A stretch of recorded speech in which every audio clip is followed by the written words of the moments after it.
C'est le recordman vivant de vente de disques à travers le monde. Chanteur, séducteur, crooner, Julio Iglesias incarne depuis toujours le Latin lover. Ce que je vous propose maintenant, c'est de découvrir l'homme, l'amant, le mari, le père de famille, celui qui se raconte rarement. Et c'est dans son palais andalou que nous l'avons rencontré. Entretien avec Julio Iglesias.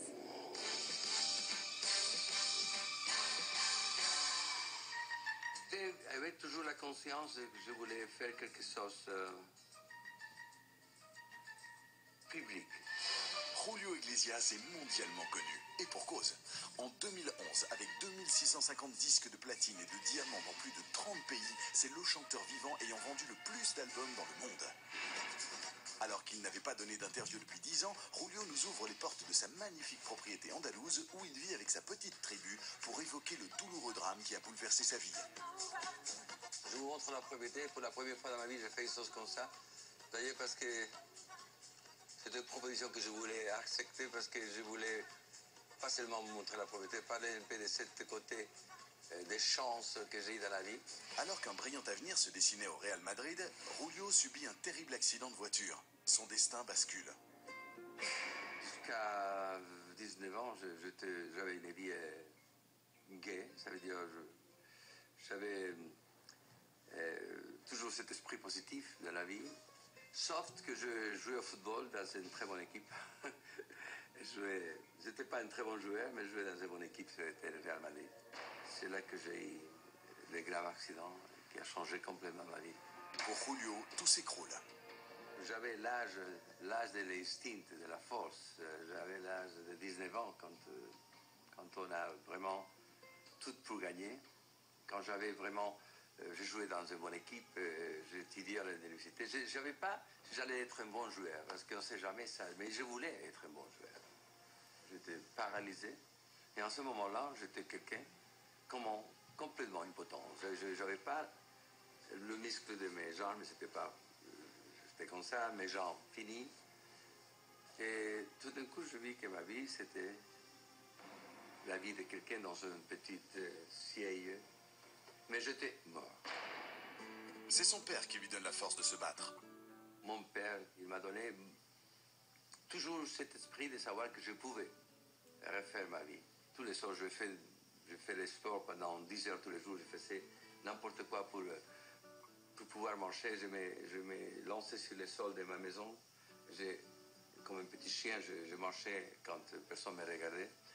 J'ai une force de volonté terrible à partir de ça, pour récupérer ma vie. Et c'est finalement un peu par hasard que Julio se lance dans la musique. Pendant sa longue convalescence, il apprend à jouer de la guitare et écrit des chansons. Il tente sa chance lors d'un festival et gagne le premier prix. Sa carrière est lancée. Mon titre, pour la première fois, ma voix dans la radio, la chanson de la radio. Pour Julio, c'est le jackpot. Il devient le Latin lover. Toutes les plus belles femmes ont chanté avec lui. Il est entré dans mon cœur. Il est pas de bonheur dont je connais la cause. J'ai eu l'opportunité de chanter avec tout le monde. J'ai chanté avec presque tous les grands artistes de mon époque. Et je sens que la voix, elle est là, que je peux chanter.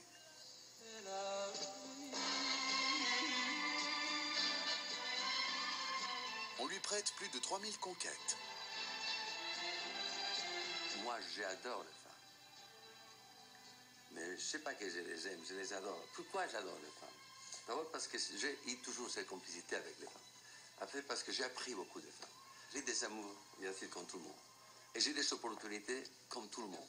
Bien sûr que quand j'avais 30 ans, 25 ans, je chantais dans le monde entier. J'avais toutes mes aventures que je pouvais avoir parce que l'amour, c'était tellement fort. Et l'instinct, il était tellement fort. Je n'ai pas raté les opportunités avec cette amourette, petite amourette qui avait complicité avec moi. C'est normal, c'était une autre vie. Il vit avec Miranda, une belle histoire d'amour depuis près de 20 ans. Ensemble, ils ont 5 enfants. Guillermo, le petit dernier, n'a que 3 ans. Ma femme, ma compagne, c'est une conclusion de deux personnalités ensemble. Et c'est l'effort de elle et l'effort de moi. Julio est une star mondiale. Partout où il va, il déchaîne les foules. Ses concerts se jouent sur tous les continents à guichet fermé. Mais il paye très cher le prix de la gloire. on enlève son père. Une fois la rançon payée, il décide de s'exiler aux États-Unis. C'est dans une maison de plusieurs millions de dollars qu'il installe sa famille. À l'époque, il enregistre son premier album en anglais. Là encore, c'est un triomphe, couronné par une étoile sur le prestigieux Hollywood Walk of Fame. Avec 2650 disques de platine et de diamants dans plus de 30 pays, c'est le chanteur vivant ayant vendu le plus d'albums, toutes langues confondues. Aujourd'hui, c'est dans sa propriété andalouse qu'il nous reçoit. Chapelle privée, école particulière, rien n'est trop beau pour les Iglesias. Je passe ici des vacances depuis 7 ans. Avant, j'habitais toujours aux États-Unis. Maintenant, j'habite entre un peu les États-Unis, les Caraïbes et ici. Chaque fois que je passe ici, je vois mon pays. Et je trouve que c'est un endroit, ce côté dans l'Andalousie, vraiment belle. Je trouve cet endroit, un jour, je voulais acheter quelque chose en Espagne et je pris un hélicoptère ici, près d'ici, dans le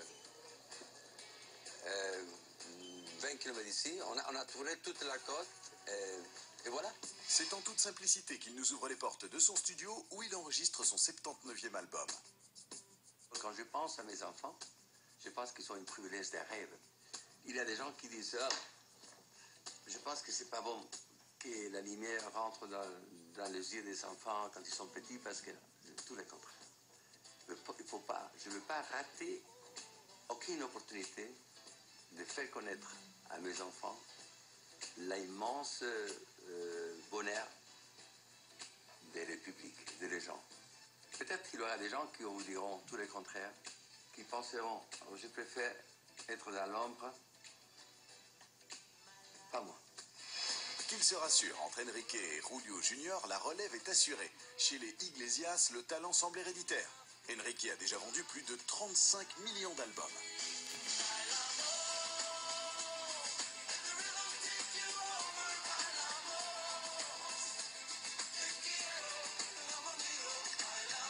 Mon père m'a influencé dans la mesure où il m'a appris à travailler. Quand j'avais 14 ans, j'étais très timide. Et la seule chose que je faisais, c'était écrire. J'ai écrit beaucoup de chansons pour exprimer ce que j'avais en moi. Et c'est comme ça que j'ai su que j'allais faire ça toute ma vie. Julio Junior multiplie les talents. Il est comédien, chanteur et animateur télé, tout comme sa sœur Chavelli. J'ai grandi en regardant mon père sur scène.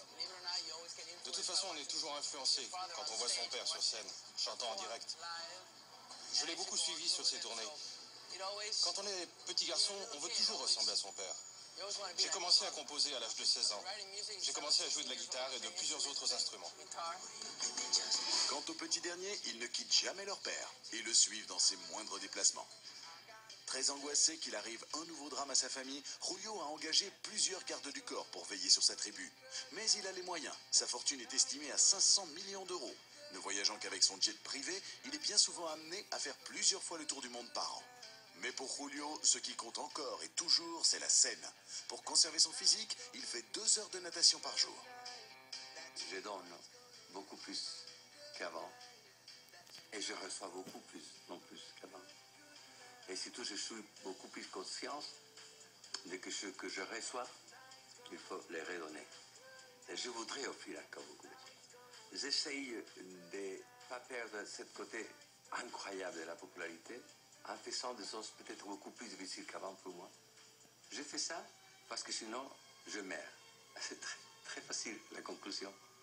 Le souhait pour moi, c'est savoir que j'ai encore cette force, cette côté que je dis, répète une autre fois, la passion, de continuer à avoir l'esprit suffisant pour rentrer dans la scène jusqu'à que je meure.